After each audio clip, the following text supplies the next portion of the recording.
উত্তরবঙ্গের পর দক্ষিণবঙ্গেও শুরু হয়েছে বৃষ্টির ডোজ। আজ সকাল থেকেই ভিজছে কলকাতা সহ একাধিক জেলা।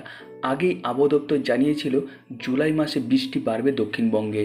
এবার অক্ষরে অক্ষরে মিলছে পূর্বাভাস। আজ রাতের পর আগামীকালও ভারী বৃষ্টির সম্ভাবনা দক্ষিণবঙ্গের জেলায় জেলায়। আবহাওয়া দপ্তর জানিয়েছে আজ রাতের দিকে ভারী বৃষ্টির সম্ভাবনা রয়েছে বীরভূম, পশ্চিম বর্ধমান এবং মুর্শিদাবাদে। এছাড়াও বৃষ্টি চলবে কলকাতা, দুই মেদিনীপুর, পুরুলিয়া, বাঁকুড়া। বাকি জেলাগুলোতেও বর্ষণ জারি থাকবে। রাজ্যের সর্বত্র সক্রিয় দক্ষিণ পশ্চিম মৌসুমী বায়ু, যার জেরে হচ্ছে বৃষ্টি। ওদিকে আবহাওয়া দপ্তর জানিয়েছে বাংলাদেশ সংলগ্ন এলাকায় ঘূর্ণিবাত রয়েছে। আবার মৌসুমি অক্ষরেখা বিহার থেকে অসম পর্যন্ত, যা উত্তরবঙ্গের ওপরে রয়েছে।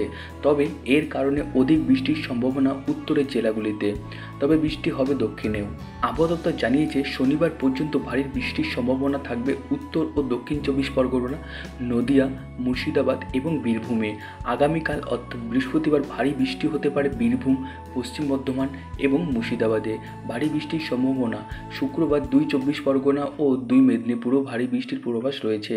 বাকি জেলাগুলির কোথাও কোথাও ভারী থেকে অতি ভারী বিক্ষিপ্ত বা মাঝারি বৃষ্টি কিন্তু চলতেই থাকবে। রাতের দিকে বেশি বৃষ্টি হচ্ছে দক্ষিণবঙ্গে। আবহাওয়া দপ্তর জানিয়েছে 9ই জুলাই পর্যন্ত বৃষ্টি হতে পারে উত্তরের জেলাগুলিতে। ভারী বৃষ্টি চলবে 7ই জুলাই পর্যন্ত। আগামীকাল ভারী থেকে অতি ভারী বৃষ্টির সম্ভাবনা দার্জিলিং, জলপাইগুড়ি, কালিম্পং, আলিপুরদুয়ার ও কোচবিহারে জারি হয়েছে সতর্কতা। বাকি জেলাগুলিতেও কিন্তু মাঝারি বৃষ্টি হবে। আবহাওয়া দপ্তর জানিয়ে দিয়েছে যে সমস্ত জেলাগুলোতে কিন্তু এই বর্ষা ঢুকে গেছে এবং এই বর্ষার কারণেই কিন্তু এই বৃষ্টিটা হচ্ছে।